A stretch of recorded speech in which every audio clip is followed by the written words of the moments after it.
Hi my dear lovely birds and blossoms, welcome back to our class. రష్మృతిలో మనం చెప్పుకునే next character Parashuram. Parashuram Ramayana में भी आते हैं और महाभारत में भी आते हैं. कहा जाता है कि हर युग में परशुराम रहते हैं. रश्मृति के आधार पर परशुराम पर टिप्पणी लिखी जाती है. कवि परशुराम के आश्रम का वर्णन करते हुए कहते हैं कि वह तप के साधना भी मौजूद है और अस्त्र शस्त्र भी मौजूद है. उसे देखने पर मन में श्रद्धा भी पैदा होती है और डर भी पैदा होते हैं. इसी से उसका चित्रण हमें मालूम हो जाता है कि परशुराम वेद पाठ करने वाले ब्राह्मण भी नहीं, शस्त्र प्रयोग करने वाले वीर भी है. ఇంతకీ పరశురాముడు ఎవరు? పరశురాముడు శ్రీ మహావిష్ణువు 6వ అవతారం. ఈయనకి భార్గవరాముడు, జమదగ్ని అని కూడా అంటారు. అధికార బలంతో రెచ్చిపోతున్న క్షత్రియులను శిక్షించడానికి శ్రీ మహావిష్ణువు ఎత్తిన 6వ అవతారమే పరశురామ అవతారం.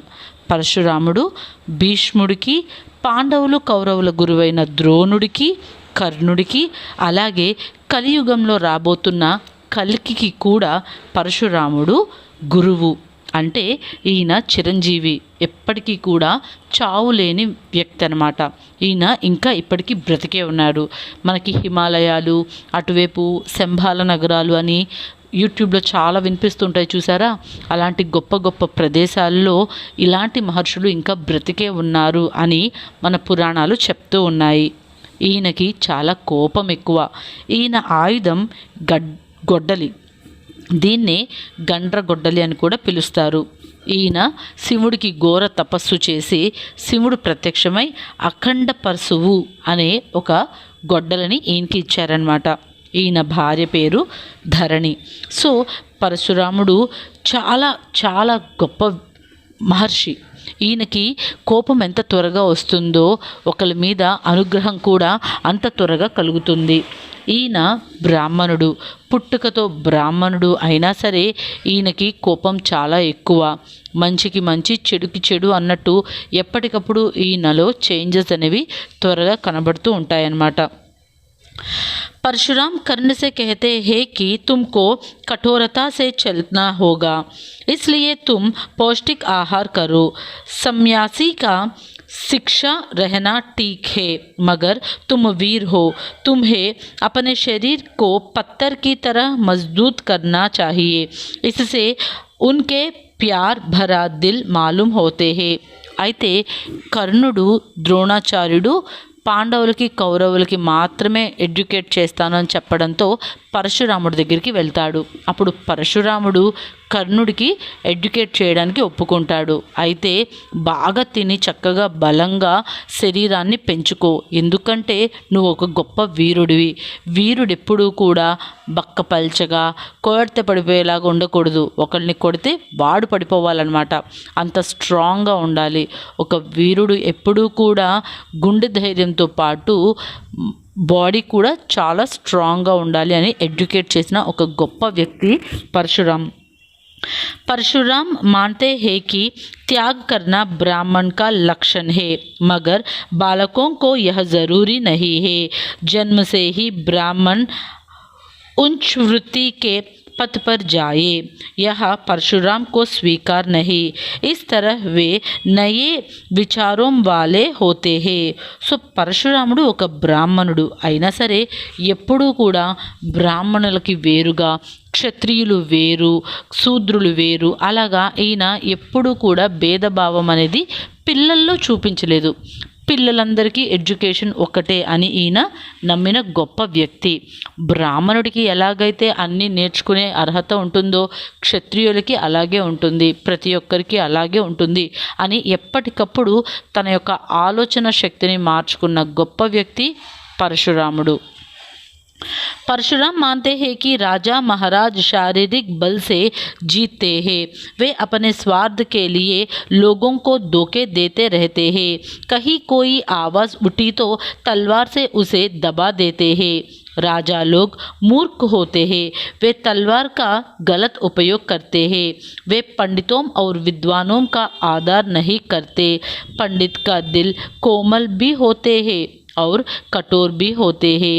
वही तलवार उठने का अधिकार रखते हैं। उनके इस विचार से हमें मालूम होते हैं कि वे समाज में శాంతి की స్థాపన करना चाहते हैं। సో పరశురాం ఫస్ట్ నుంచి కూడా ఈయన రాజులకి, అది కూడా తనకి అధికారం ఉంది అని రెచ్చిపోయే రాజులు ఎవరైతే ఉంటారో వాళ్ళకి ఎప్పుడూ విరుద్ధంగా ఉంటారనమాట. వాళ్ళు బుద్ధితో అస్సలు ఆలోచించరని, ఊరికినే కత్తులు ఉపయోగించి అమాయకుల ప్రాణాలు తీస్తారని, అలాంటి వాళ్ళు ఈ భూమికి భారమని తలచి ఎంతోమంది క్షత్రియ రాజులు, అన్యాయం చేస్తున్న క్షత్రియ రాజుల్ని చంపేసిన ఒక మహాయోధుడు పరశురాముడు. అలా చేస్తేనే ఈ ప్రపంచం ప్రశాంతంగా ఉంటుంది అని భావించే ఒక గొప్ప వ్యక్తి. परशुराम कर्ण की गोदी में सिर रखकर सोते हैं। गुरु की नींद ना टूटे ऐसे सोचकर कर्ण विष कीट का काटना सहन करते हैं, लेकिन इससे परशुराम ठाड़ लेते हैं कि कर्ण ब्राह्मण कुमार नहीं है। इस पर वे कर्ण को शाप देते हैं। वे अपने जाति को ऊंचा मानते हैं। वे कर्ण से नूत नात के बारे में बकरते हैं, मगर स्वयं पुरातन विचार को अपनाते हैं। यहाँ उनकी జాతి ప్రియత కా పతా చల్తే హే. అయితే ఒకసారి పరశురాముడు నిద్రపోతున్నప్పుడు కర్ణుడు తన తొడ మీద పడుకోపెట్టుకుంటాడు. అప్పుడు ఒక పురుగు కుట్టడం వల్ల ఎక్కువ బ్లడ్ పోతుంది. ఆ పెయిన్ని కూడా కర్ణుడు భరిస్తాడు. బట్ బ్రాహ్మణులకి అంత ఓపిక, సహనం ఉండదు. నువ్వు నాకు అబద్ధం చెప్పావు అని చెప్పేసి వెంటనే కోపం తెచ్చేసుకున్నాడు. ఒకప్పుడు ఈయనే జాతి ముఖ్యం కాదు అన్నా సరే ఈయన మనసులోతుల్లో ఎక్కడో బ్రాహ్మణుల పట్ల ఈయనకున్న ప్రేమ మనకి కనిపిస్తుంది. कर्ण को दुखी देखकर परशुराम का दिल पिघल जाती है। उसके लगता है कि कर्ण के कारण शाप को लौटा लेंगे, इसलिए वे कर्ण से वहाँ से जल्दी चले जाने को कहते हैं।